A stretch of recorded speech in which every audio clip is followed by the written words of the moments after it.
पूजा मिश्रा की तरफ से सभी को राधे राधे, हर हर महादेव। आज मैं आप लोगों के सामने एक सोहर गीत लेके आई हूँ। आप लोगों को मेरा सोहर गीत जैसा भी लगेगा लाइक करिए, सब्सक्राइब करिए, शेयर करिए और कमेंट में अपना अपना सुझाव जरूर देखिए और पूरा गाना जरूर देखिए आप लोग। अंगने में ठानी है जेठानी हो देवरानी, पेया राजा करई देवरानी, पेया राज करई हो मोरी दुल्हन काऊ तोरे आंगन नामे झाला कई हो देखाता, निकला गई हो देखाता, निकला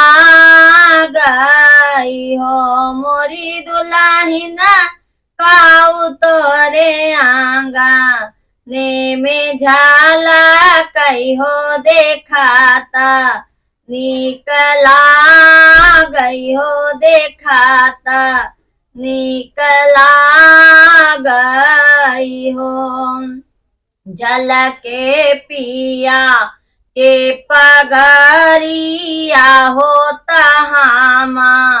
रऊ चुनरिया होता हामा, रऊ चुनरिया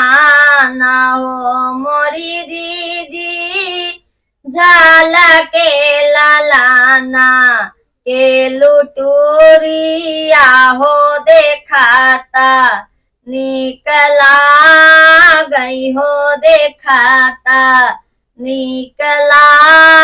गई हो मोरी दीदी,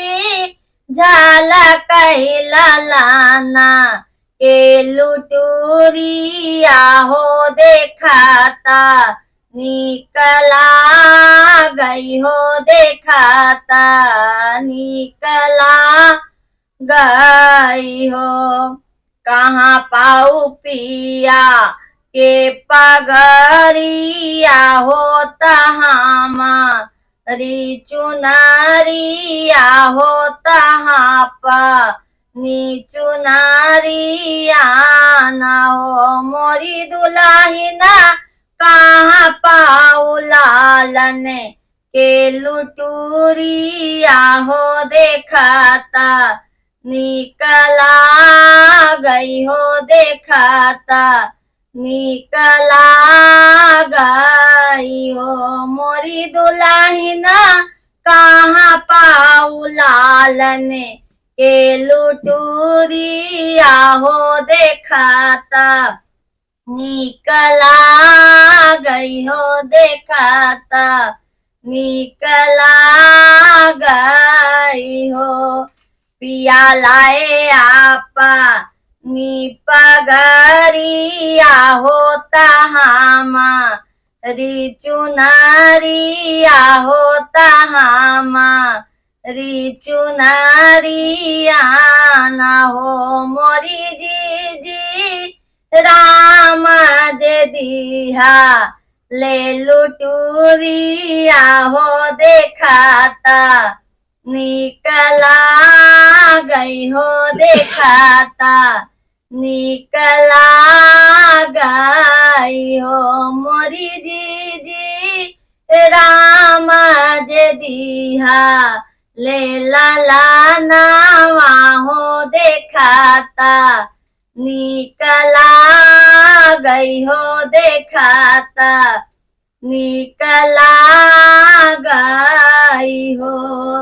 एतनी बचाना सोनी जेठानी हो देवरानी, तेया राजा करई देवरानी, तेया राज करई हो मोरी दुल्हन जब से तू बेटा, वाहो आऊ हो गराभा, लागू बोलई हो गराभा, लागू बोलई हो मोरी दुल्हन जब से तू बेटा, वाहो आऊ हो लागू बोलै हो गरभ लागू बोलाई हो। काहे ऐसा बोलू मोरी जी हो बचाना दुख लागई हो बचाना दुख लागई हो मोरी जी लालना जे दी है भगवान हो अचरिया धान तो हई हो दुअरिया धान खेलाई हो मोरी जी लालना जे दिहले भगवान हो अचरिया धान तो हई हो दुअरिया धान खेलई हो दुअरिया धान खेलाई हो।